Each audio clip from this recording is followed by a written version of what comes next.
महाराज और काल भैरव को देवी के प्रधान सेवकों के रूप में स्थापित किया जाता है। बात करें हनुमान जी की, तंत्र साधना भी होती है। क्या हर आदमी तंत्र साधना कर सकता है या क्या सावधानी बरतनी चाहिए? नवग्रहों को परिक्रमा का बड़ा महत्व है और उसके बाद में हनुमान जी के दर, तो इससे निस्संशय व्यक्ति के नवों के नवग्रह अनुकूल होना चालू हो जाए। कल्याणप्रद है डेली जपना, उठू उठू चलू तो ही राम दुहाई, पाय पराव कर जोरी मनाई। जो निरंतर किसी देवता का मंत्र जप करते रहते हैं, ध्यान करते रहते हैं, उसको देवता सिद्धि होती ही है। क्या लगता है आपको, जिस हिसाब से जो युवा पीढ़ी है वो भी कहीं ना कहीं अब आध्यात्म तरफ भी आ रहा है? अब लोग युवाओं को थोपते हैं, युवा बिगड़ गया, युवा बिगड़ गया। कैसे बिगड़ा भैया? उसको मैकॉले की शिक्षा पद्धति में जबरन किसने घुसेड़ा, उसको धर्म विज्ञान से किसने दूर किया? जब कोई भगवत गीता पढ़ने लगे तो घर वाले बोले तुझे क्या सन्यासी बनना है, क्या साधु बनना है, क्या पढ़ाई कर, क्या पढ़ाई कर? वो मैकॉले की शिक्षा पद्धति।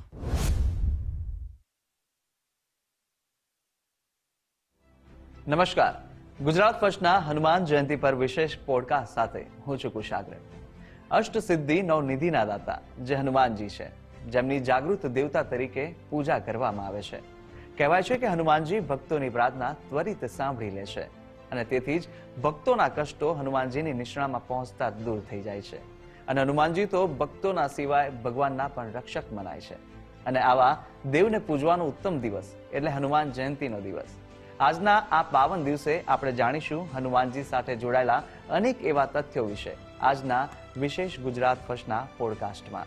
આજે આપણી સાથે ચર્ચા કરવા જોડાયા છે મા કાલીના ઉપાસક અને દેવાધિદેવ મહાદેવના महाभक्त कालीचरण महाराज जी।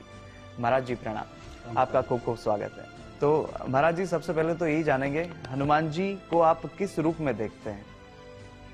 हनुमान जी प्रत्यक्ष शक्ति का ही स्वरूप है, ब्रह्मचर्य का स्वरूप है, सभी ब्रह्मचारियों के लिए आदर्श हैं।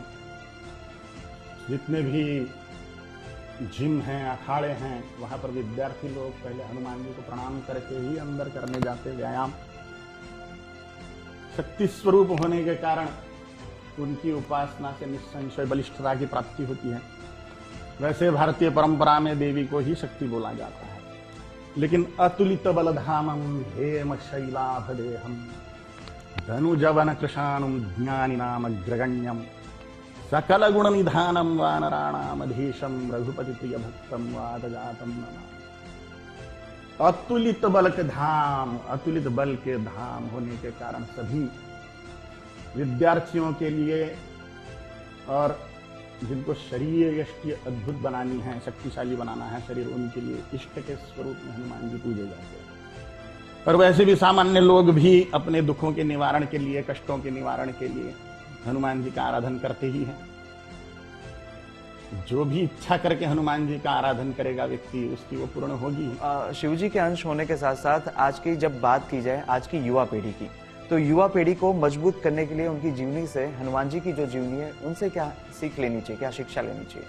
युवाओं को मजबूत करने का प्रधान मंत्र है, किसी को भी मजबूत करने का, कुछ भी हमें अचीव करना है तो हमारे पास में अच्छा शरीर होना चाहिए। हमें भोगी बनना है तो भी शरीर चाहिए, योगी बनना है तो भी शरीर चाहिए, सांसारिक अनेक वैभव प्राप्त करने हैं तो भी शरीर चाहिए, त्यागी बनना है तो भी शरीर चाहिए। शरीर माध्यम खलु धर्म साधनम, धर्म की साधना का प्रधान आधार शरीर है। पैसा चाहिए तो भी शरीर अच्छा है तो ही व्यक्ति पैसे कमा सकता है। ज्ञान चाहिए तो ज्ञान प्राप्ति के लिए अध्ययन करना होगा। शरीर अच्छा नहीं है तो अध्ययन भी क्या कर सकेगा व्यक्ति। हमें अगर ज्ञान चाहिए, शरीर अच्छा चाहिए, दिमाग अच्छा चाहिए, धन संपत्ति चाहिए, सभी प्रकार की सिद्धियां चाहिए, तो उसका आदि साधन हमें धर्म की स्थापना करनी है, धर्म का रक्षण करना है, अपने जीवन में धर्म साइंस को उतारना है, तो भी हमें प्रैक्टिकल धर्म साधना करने के लिए, योग साधना करने के लिए अच्छा शरीर चाहिए। नहीं तो क्या व्यक्ति योग साधना कर लेगा, बैठ ही नहीं पाएगा अगर उसके कमर में दर्द है तो। इसलिए शरीर माध्यम खलु धर्म साधनम, शरीर प्रधान आधार है, प्रमुख आधार है, पहला आधार है धर्म की साधना का। और बाकी के फिर बाकी ये जो 3 पुरुषार्थ है, पहला धर्म, फिर बाद में अर्थ, काम, मोक्ष, ये चारों पुरुषार्थों को पाने के लिए शरीर आवश्यक है। और शरीर अच्छा बनाने का मूलभूत आधार 3 स्तंभ है, आहार, निद्रा, ब्रह्मचर्य, सही खाना, सही सोना। और ब्रह्मचर्य, जो व्यक्ति ब्रह्मचर्य का पालन नहीं करते, अय्याशी करते रहते हैं, भोग भोगते रहते हैं, वीर्य नाश करते हैं, उनका शरीर बनना असंभव है, असंभवनीय है। ब्रह्मचर्य की आवश्यकता है आधारभूत जीवन को समुन्नत बनाने के लिए, और उसके आदर्श हैं हनुमान जी महाराज ब्रह्मचर्य में। बिल्कुल, ये प्रधान गुण है, बाकी के तो अनंत गुणशाली है हनुमान जी, कितना वर्णन करें। बलवान शक्तिशाली की जब बात होती है तो वेस्टर्न कल्चर के अंदर अपन देखेंगे, जैसे अमेरिका और वेस्टर्न जितनी भी कंट्रीज है वहाँ पे सुपर हीरोज बहुत ट्रेंड करते हैं। बच्चों की बात करें, बच्चों को बस प्रेरणा देते हैं, मोटिवेशन करते हैं सुपर हीरोज के, हमें सुपर हीरोज जैसा बनना है। पर हमारे हनुमान जी की बात कुछ निराली है, जैसे हम कथा में सुनते आए हैं, उनके अनेक ऐसे शक्तिशाली जो प्रसंग है वो भी हमें सुनने को मिले। परंतु हनुमान जी को ऐसे कैसे प्रेजेंट किया जाए बच्चों के सामने, युवाओं के सामने, कि जिससे उनको प्रेरणा मिल सके, आपकी क्या राय रहेगी? बच्चों को फैंटेसी बहुत पसंद है, उनको मनोरंजन चाहिए, किसी भी प्रकार से चमत्कार चाहिए, अप्राकृतिक चीजें चाहिए जो कहीं देखने को नहीं मिलती। अब कार्टून फिल्म में देखो, कोई वो जो कथा का पात्र है वो पाइप से घुस जाएगा, लंबा होकर बाहर निकलेगा उधर से, वो उसके ऊपर से वो रोड रोलर चला जाएगा, चपटा हो जाएगा, फिर खड़ा हो जाएगा, मरता नहीं है वो मरता नहीं है, वो स्पाइडरमैन, वो ही मैन, वैसे अपने हनुमान। तो ये तो असलियत में है, हनुमान जी तो असलियत में है निसंशय। अगर साधन करता है व्यक्ति तो उनके दर्शन भी होते, लेकिन हनुमान जी के चरित्र में जो चमत्कार है वो अगर बच्चों के सामने उनके पद्धति से प्रस्तुत करे जाएं तो निसंशय हनुमान जी का आराधन होते रहेगा। वो खेल में हनुमान जी के साथ में दिमाग लगाएंगे। ध्याने ध्यान स्वरूपता, पतंजलि योग दर्शन का सिद्धांत है, हम जिसका ध्यान करते जाते वैसे बनते जाते, जैसा ध्यान करते हैं, जैसा सोचते जाते हैं वैसे ही बनते जाते हैं। हमारे जीवन में वही घटनाएं आकर्षित होती हैं, वही लोग आकर्षित होते हैं, वही परिस्थितियां आकर्षित होती हैं जो हम निरंतर सोच रहे हैं। अब खेलने में भी कोई हनुमान जी के मामले में सोचेगा तो वो पावर्स उसके तरफ आकर्षित होंगे। हनुमान जी की देव तत्व की शक्ति कैसे खिंचाई जाती है व्यक्ति में सोचने से। देवता का चिंतन करते हैं तो देवता प्रकट होते हैं, भूतों का चिंतन करते हैं तो भूत प्रकट होंगे, पितरों का चिंतन करते हैं तो पितर प्रकट होंगे जीवन में। हम संपत्ति का चिंतन करते हैं, ऐश्वर्य का चिंतन करते हैं तो वो चीजें प्रकट होंगी। रोगों का चिंतन करते हैं तो रोग प्रकट होंगे। हनुमान जी तो फिर अतुलित बलधामम, अद्भुत है। आपको क्या इसलिए हनुमान जी के चिंतन से बच्चे अगर खेल में भी, कार्टून में भी, या इस प्रकार से सुपर हीरो के रूप में प्रस्तुत करने पर भी अगर वो चिंतन करते हैं तो उत्तरोत्तर भक्ति प्रकट होते ही जाएगी। वो बीज बुआए गया संस्कार का, क्योंकि जब हनुमान जी दिखाएंगे तो वो फेक है, बाद में बड़ा होने के बाद में स्पाइडरमैन, ही मैन, फैंटम वैंटम जितने भी है वो बाद में पता चल जाता है ये तो फेक है। लेकिन जैसे ये बड़ा होगा दिखेगा भैया बड़े बुजुर्ग भी जिनकी पूजा कर रहे हैं, साधन कर रहे हैं, तो वो जो भक्ति के बीज गिर गए वो प्रफुल्लित होंगे। युवाओं की बात चल रही थी, तब युवाओं को सोशल मीडिया का आज बहुत क्रेज बढ़ा हुआ है। सोशल मीडिया ले लो, अनेक खराब आदतें जिनको छुड़ाने के लिए और आध्यात्म तरफ ले जाने के लिए ऐसे कौन से प्रयास है जो करने योग्य रहेंगे? इस दृष्टिकोण से सबसे प्रधान प्रयास है ब्रह्मचर्य का ज्ञान देना। अभी एक चल रहा है स्कूलों में लैंगिक शिक्षण, महाराष्ट्र में बोलते हैं सेक्स एजुकेशन दे रहे हैं कि कैसे क्या वस्तुएं हैं, क्या करते हैं, क्या नहीं करते हैं, इस प्रकार से बताया जा रहा है। लेकिन वीर्य रक्षण के मामले में कुछ नहीं बता रहे। अपने शरीर के जो फंक्शंस है और वीर्य तत्व का जो महत्व है शरीर बनने में, सुंदरता के डेवलपमेंट में, तारुण्य रक्षण में, युवावस्था के संरक्षण में, वो कुछ भी नहीं सिखाया। और जो लैंगिक शिक्षण या सेक्स एजुकेशन के रूप में सिखाया जा रहा है उसमें सिर्फ अय्याशी कैसे करे यही सिखाया जा रहा है इनडायरेक्टली। ब्रह्मचर्य सिखाया जाना चाहिए जिसके कारण व्यक्ति स्वस्थ रहे, बलवान बने, सुंदर बने, पराक्रमी बने। ऐसे जैसे ही आपने इस प्रकार के कंटेंट्स देखना शुरू किए, सोशल मीडिया धपाधप आपके सामने वही कंटेंट्स, उस प्रकार के कंटेंट्स अलग अलग जगह से निकाल के आपके सामने डालते जाएगा तो आपका अपने आप ही डेवलपमेंट होते जाएगा। आप ये नहीं बोल सकते कि बच्चों के हाथ से मोबाइल निकाल लो, हो ही नहीं सकता, संभव ही नहीं है। रोना पीटना चालू कर देगा, सर पे उठा लेगा घर को। अगर वो इसी कप से जहर पी रहा है तो हम जहर फेंक के उसमें अमृत भर के उसको पिला सकते। कप वो नहीं छोड़ने वाला, ये मोबाइल वही नहीं छोड़ सकता। अपन अब संस्कार दीजिए, दूसरे संस्कार दीजिए, मोबाइल संभव ही नहीं है भैया, बहुत आगे निकल चुकी है ये नई चीज, अपने बस की बात नहीं। उसी में अगर वो हिंदी नहीं समझता तो उसको इंग्लिश में धर्म पिलाना होगा, लेकिन पिलाना। वो अगर इंग्लिश ही समझता है तो मोबाइल उसके हाथ से हम छीन नहीं सकते, सोशल मीडिया उसके हाथ से छीन नहीं सकते, उसी के माध्यम से हम उसको सही चीज दें। क्या लगता है आपको, जिस हिसाब से जो युवा पीढ़ी है वो भी कहीं ना कहीं अब आध्यात्म तरफ भी जा हुई, एक जो लहर उठी थी राम मंदिर के तौर पे, तो क्या राम राज्य जो है वो फिर से आ रहा है? निस्संशय आ रहा है, इसमें कोई संशय नहीं है।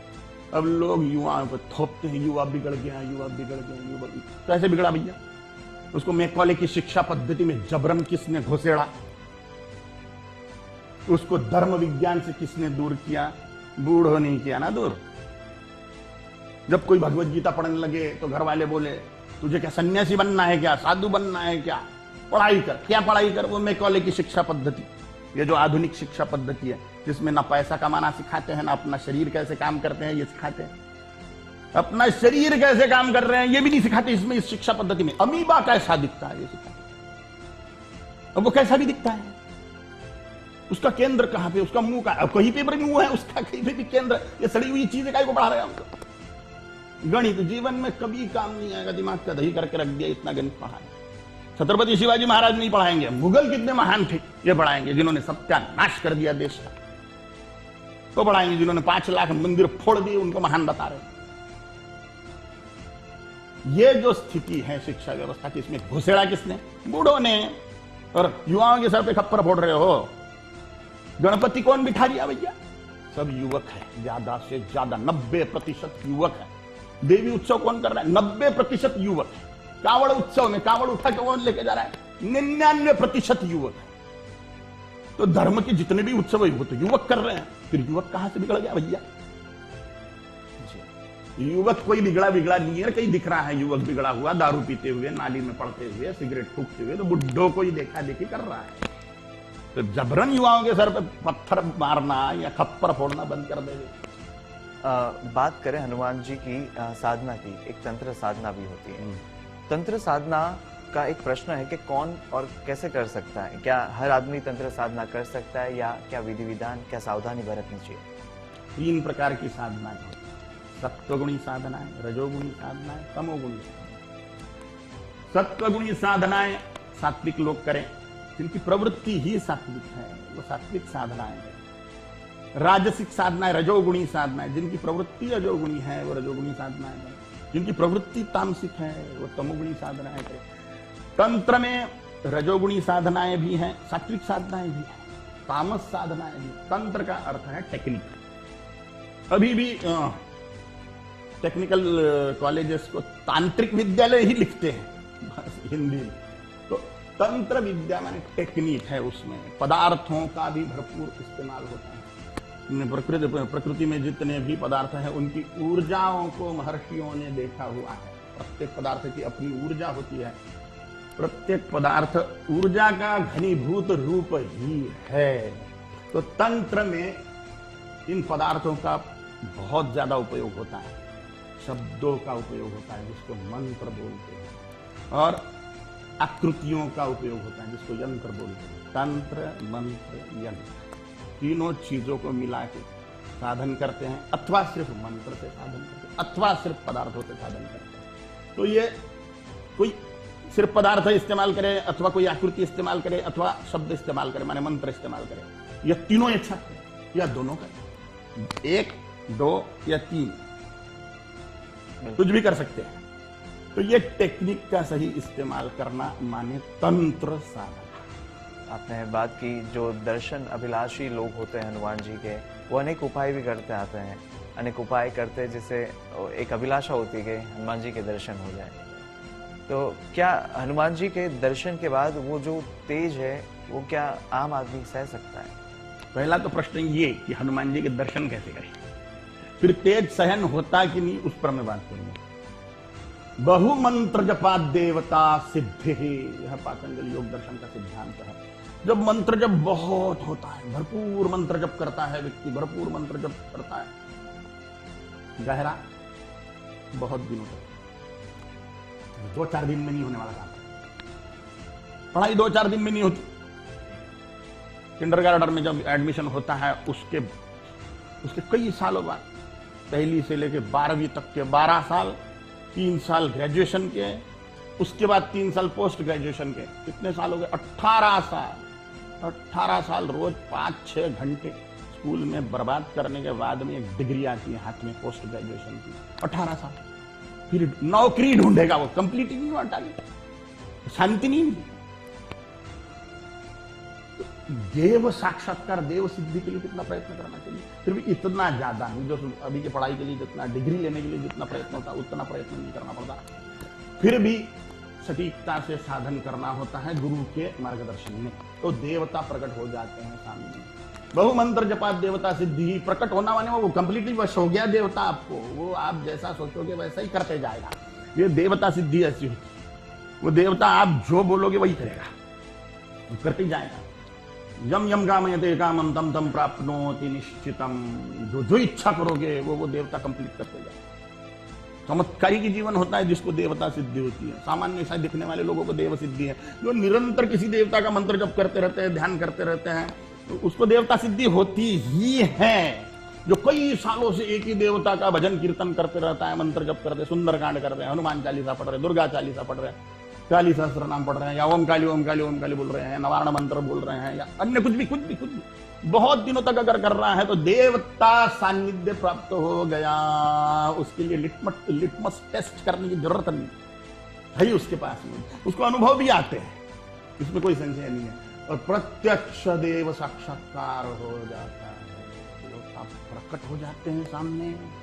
अब ये देवता दिखना सहन होता है क्या? देवता दिखते ही उसको है जिसको सहन होता है। अरे दत्तू खैरे के सामने देवता प्रकट ही नहीं होते,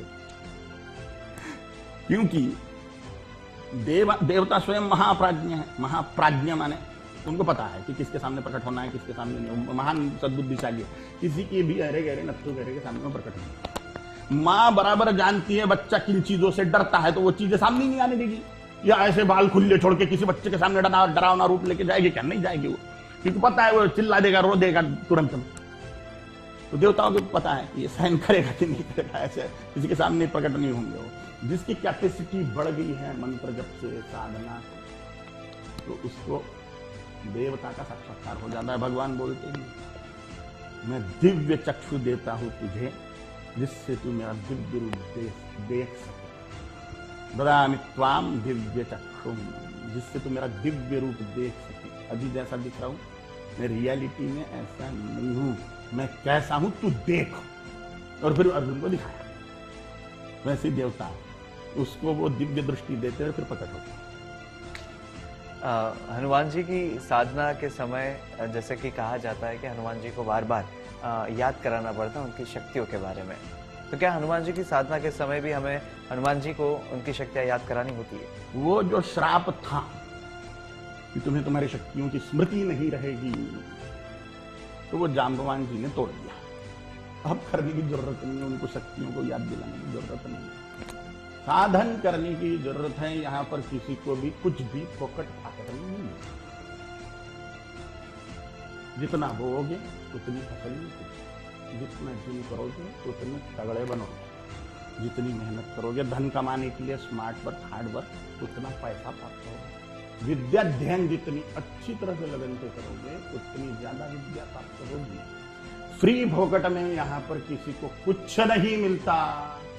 इसलिए जो कुछ भी सिद्धि चाहिए, पराक्रम चाहिए, सुंदरता चाहिए, वैराग्य चाहिए, संपत्ति चाहिए, ज्ञान चाहिए, धन चाहिए, सम्यक मेहनत चाहिए उसकी। सम्यक माने ठीक ठीक प्रॉपर। तो अगर आप ठीक ठीक बढ़िया मेहनत करते हो तो पूरा ब्रह्मांड आपको मदद करने के लिए तैयार बैठा है। तो 5 वर्षा सब दूर हो रही है, हमारा पात्र डेवलप करे, बढ़ जाए। बजरंग बाण, एक क्वेश्चन होता है कि बजरंग बाण कहा जाता है कि रोज नहीं करना चाहिए, ऐसा भी काफी कंफ्यूजन होता है भक्तों को, हम्म। तो उसके लिए क्या उसमें क्या कहा जाता है, क्या ऐसा माना जाता है? बजरंग बाण का प्रयोग कसमें डाली हुई है, उसमें उलाहनाएं दी हुई है, तो वो तांत्रिक प्रयोग है। साबर मंत्रों में ऐसा ही होता है, वो देवताओं को कसमें डाली जाती है, श्रापों का डर दिखाया जाता है, दिए भी जाते हैं, अगर तूने ऐसा नहीं करा तेरा तेरा ऐसा हो जाए, फलाना हो जाए, और देवता कोई गाली गलौज श्राप दे रहे हैं या कसमें डाली जाएगी, तो वो मंत्र का जोर उससे उत्पन्न होता है, देवताओं को शब्दों का बड़ा आघात होता है। इसलिए जिन लोगों को बजरंग बाण की सिद्धि चाहिए, उन्होंने उसका 1008 पाठ करना चाहिए। 100 पाठ मैंने 108 पाठ रोज के हिसाब। अब तुलसीदास जी महाराज ने भक्तों के संकटों को दूर करने के लिए रचा हुआ, तो प्रसिद्ध भी कर दिया। नहीं तो इनमें से कुछ मारण प्रयोगों की चीजें ऐसी हैं जो गुरु परंपरा में ही चलती है, वो प्रकाशित ही नहीं करते पुस्तकों, क्योंकि सब दूर अगर वो कर ले हुए लोग तो एक दूसरे को मर्डर ही करते रहे, किसी को कुछ पता ही न चले किसने किसको मार डाला, तो गुरु परंपरा में ही चल रही है। अगर ये बजरंग बाण इतना खतरनाक है तो फिर तुलसीदास जी महाराज ने उसको प्रकाशित ही काय को किया। उस बजरंग बाण की सिद्धि से जिस व्यक्ति ने 1008 पाठ कर लिए हैं, वो अगर 7 प्रकार के धान्य जो साबुत है उसको हाथ में लेके वो बजरंग बाण एक बार पढ़ लेता है, और बाधित क्षेत्र में अथवा प्रेत बाधित क्षेत्र में प्रेत बाधित व्यक्ति पर उसको फेंक देता है, तो तत्काल वो प्रेत बाधा मुक्त हो जाता है वो व्यक्ति, और निस्संशय शत्रु संहार हो जाता है। असली शत्रु का, शत्रु समझ रहे हैं वो जिसको, और वो शत्रु ही नहीं है तो उसका कुछ टेढ़ा नहीं होगा, क्योंकि उसमें नाम लेके बोला नहीं गया फलाने को मार कर। मंत्र का जो तांत्रिक मंत्र है उसमें नाम ले रहे हैं, तो निर्दोष को भी मार सकता है, मारता ही है, परंतु बजरंग बाण निर्दोष को नहीं मारेगा, तो रियल शत्रुओं को ही मारेगा। तो रियल शत्रु तो हमारे अंदर भी 6 हैं, काम, क्रोध, लोभ, मोह, मद, मत्सर। मत्सर माने जलसी, मद माने अहंकार, ईगो। तो ये जो अंदर के 6 शत्रु, उसको भी मारेगा बजरंग बाण, तो वो तो कल्याणप्रद है। डेली जपना, उठू उठू चलू तो ही राम दुहाई, पाय परव कर जोरी मनाई। मैं पैर पकड़ के जबरदस्ती मना रहा हूं, पैर पकड़ के हाथ जोड़ के तुझको मना रहा हूं, राम जी की कसम है, चलो जल्दी। तो ये भक्ति मिश्रित है बजरंग बाण, भले ही शत्रु संहारक है, उग्र प्रतापी, तो डेली जपना चाहिए जो हनुमान जी जिनका इष्ट है। एक ऐसी बात थी, क्या शक्तियाँ जो होती है वो ट्रांसफर हो जाती है? गुरु शिष्य की बात करें, गुरु शिष्य को शक्तियाँ ट्रांसफर कर सकता है, शक्तिपात क्या आज भी संभव है? निस्संशय शक्तिपात होता है, और सिद्ध पुरुष अपने शिष्यों को शक्तियां ट्रांसफर कर देते हैं। तो किसी भी प्रकार की शक्तियां हो सकती हैं। अष्टमहासिद्धि, नवनिधि, अणिमा, गरिमा, महिमा, लघिमा, प्राप्ति, प्राकाम्य, ईशित्व, अशित्व, अष्टमहासिद्धियां हो या नवनिधियां हो या तांत्रिक सिद्धियां हो, ये गुरु अपने शिष्य में ट्रांसफर कर सकता है। काली माँ और हनुमान जी के भी अनेक प्रसंग हैं, तो उन प्रसंग के बीच में आप कुछ ऐसे प्रसंग अच्छे बताइए जो जिसका प्रकाश डालें। प्रसंग से ज्यादा महत्वपूर्ण है साधना की बात, क्योंकि प्रसंग तो बहुत सारे हैं, लेकिन ये जो अंदर की गणित है गुरु परंपरा में मिलने वाली है, तो वो बातें ज्यादा बोलना चाहिए, उचित समझ रहा हूं, जिससे सीधे फायदा हो जाए। काली माँ के प्रधान 2 गण हैं, ऐसे तो अनेक गण हैं, लेकिन काल भैरव और हनुमान जी, वो देवी की जब स्थापना होती है दुर्गा या काली की, तो एक तरफ से काल भैरव, एक तरफ से हनुमान जी को स्थापित करते हैं। तो तांत्रिक पद्धति में 52 भैरव, 64 योगिनियां, चतुष्षष्टि योगिनी, 64 योगिनियां, उसमें बाकी की भी सब चौकियां लगती हैं उन देवताओं की। उसमें हनुमान जी महाराज और काल भैरव को देवी के प्रधान सेवकों के रूप में स्थापित किया जाता है।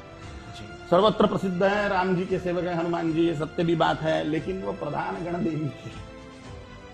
तो तांत्रिक लोग देवी के साथ में काल भैरव और हनुमान जी का भी आराधन करते हैं, और उनकी भी सिद्धियां पा लेते हैं, जिसके कारण वो अपने अपने कार्य में कुशल बनते जाते हैं। तो जो लोग देवी के आराधन कर रहे हैं, वो अगर हनुमान जी की भी दर्शन करें हफ्ते में एक बार, काल भैरव का दर्शन करें अष्टमी को या रविवार को, तो उनको सिद्धि में बहुत ज्यादा फायदा होता है।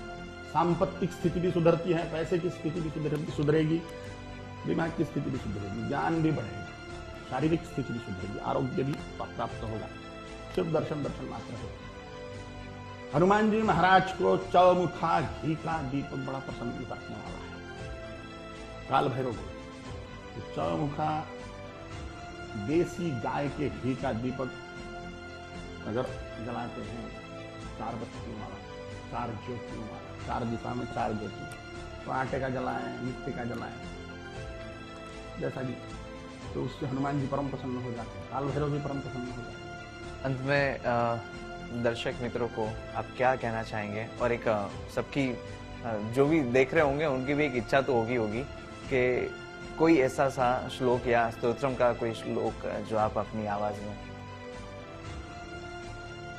आपके चैनल के माध्यम से मैं सभी हिंदुओं को यही संदेश देना चाहता हूँ। प्रधान संदेश मेरा जो है, धर्म कार्य बहुत सारे लोग कर रहे हैं, राम जी ने क्या किया, भगवान श्री कृष्ण ने क्या किया, इसने क्या किया, उसने क्या किया, बताने वाले भरपूर लोग हैं, लेकिन अभी इस समय में धर्म संकट के निवारण के लिए, हिंदुओं पर जो संकट है उसके निवारण के लिए, हिंदुत्व के रक्षण के लिए, धर्म रक्षण के लिए, राष्ट्र रक्षण के लिए, भारत को सोने की चिड़िया बनाने के लिए, जगतगुरु बनाने के लिए, चक्रवर्ती सम्राट बनाने के लिए और हिंदवी स्वराज्य की स्थापना के लिए, हिंदुओं के स्वराज्य की स्थापना के लिए, देश को हिंदू राष्ट्र बनाने के लिए राजनीति का हिंदूकरण करना बहुत ही आवश्यक है।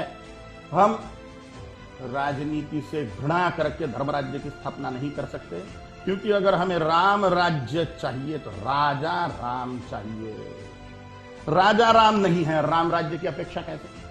और इसमें सबसे बड़ा विघ्न है हिंदुओं का वोटर बैंक न होना, और इसका कारण है हिंदुओं में फैला हुआ, सड़ा हुआ जातीयवाद, वर्णवाद, भाषावाद और प्रांतवाद।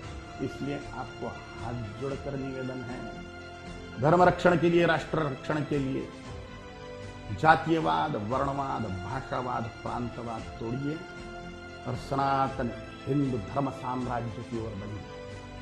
मेरा प्रधान संदेश तो हो गया, अब आपकी इच्छा के लिए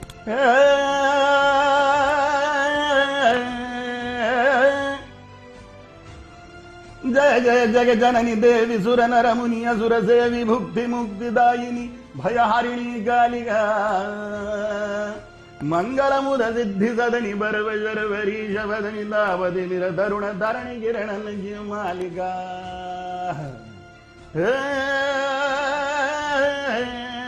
वरम जरम गर कृपाण शूल शैल धनुष बाण धरणि दल निदानव दल रण की करालिका पूतना पिशच्च प्रेत डाकिनी शाकिनी समेत भूत ग्रह बेताल खग मृगाली जालिका